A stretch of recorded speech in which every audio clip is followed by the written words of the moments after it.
Michaela asks, I need to know that I'm not alone. So I have been studying. Okay, great. Good subject. Um, so I guarantee you're not, Michaela. But let's hear. That's So always been I've my been, takeaway. yeah. So I've been studying from, first of all, we're here with you.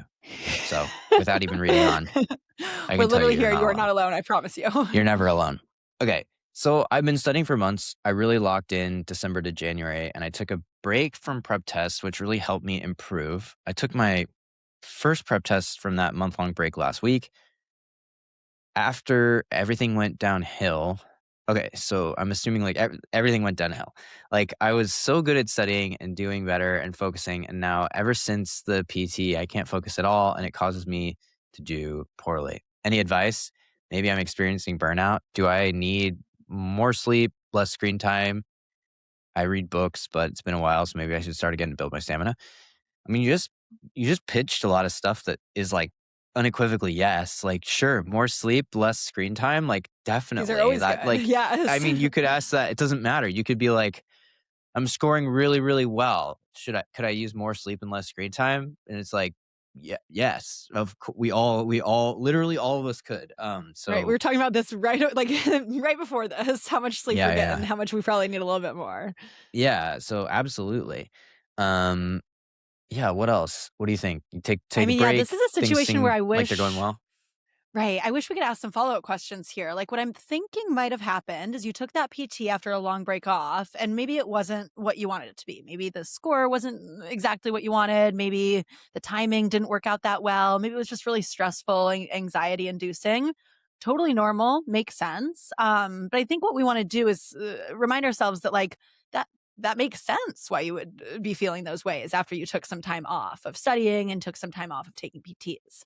I think first of all, if you are like really burning yourself out with how much you're studying each day, like if you're trying to study 6 to 8 hours a day, for example, I think a lot of people try to treat this test like a full-time job.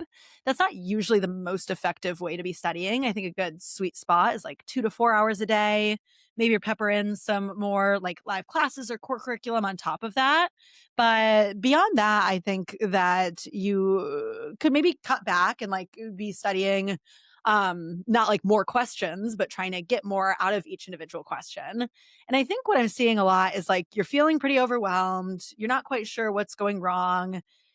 And I think probably we want to slow down and just, focus on individual mistakes that you might be making. Like, have we thoroughly wrong answer journaled that PT? Have we gone into each question that we've missed and ask ourselves, ooh, how did I talk myself into the wrong answer? Why is it wrong? How did I talk myself out of the right answer? Why is it right?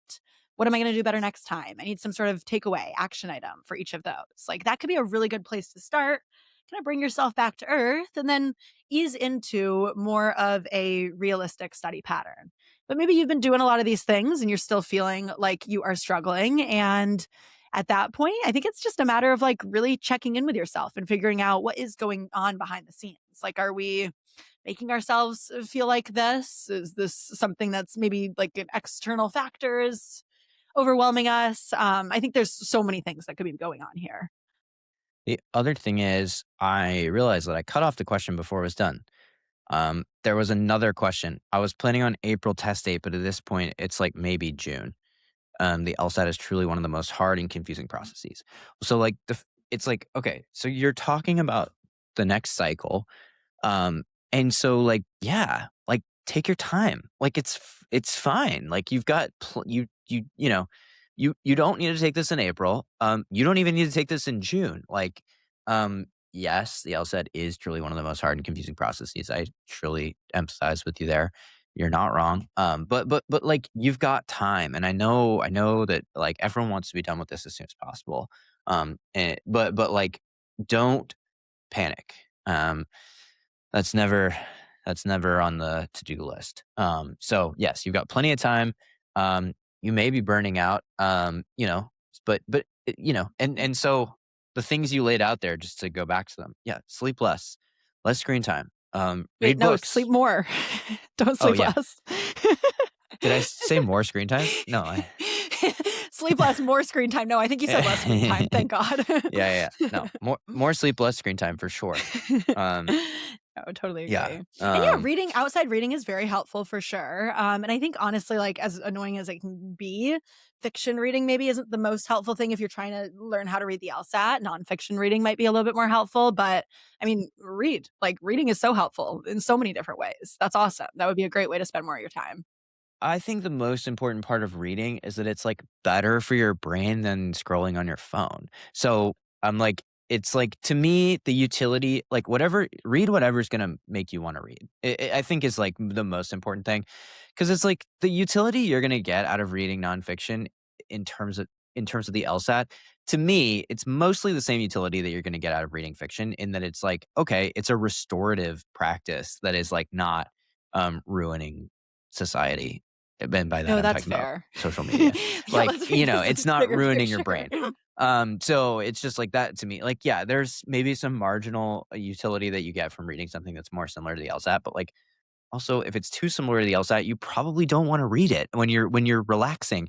And you're probably so I don't know. From my perspective, I'm like, read whatever is gonna get you to read when you're not doing the LSAT and Agreed. sleep more. And just to be fair, I did not increase my nonfiction reading when I was studying for the LSAT. I've heard that people like to do that, so I mention it. But exactly, like I don't think there's one way to get to this outcome that you're looking for.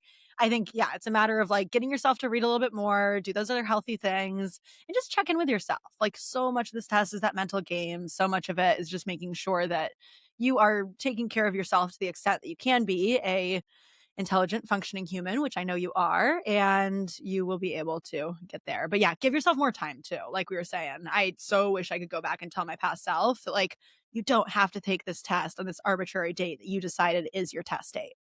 It would be so much more helpful if you're not consistently practice testing in the range that you want to be to give yourself a little bit more time. It's not the end of the world, even if it means eventually pushing back a cycle. That's not the end of the world, but you're not even looking at that right now. Like you're looking at taking a test earlier in the cycle. You have plenty of time. Like you could take August and it would still be early in the cycle. Yeah, totally. Great. Thanks for reaching out, Michaela, and good luck.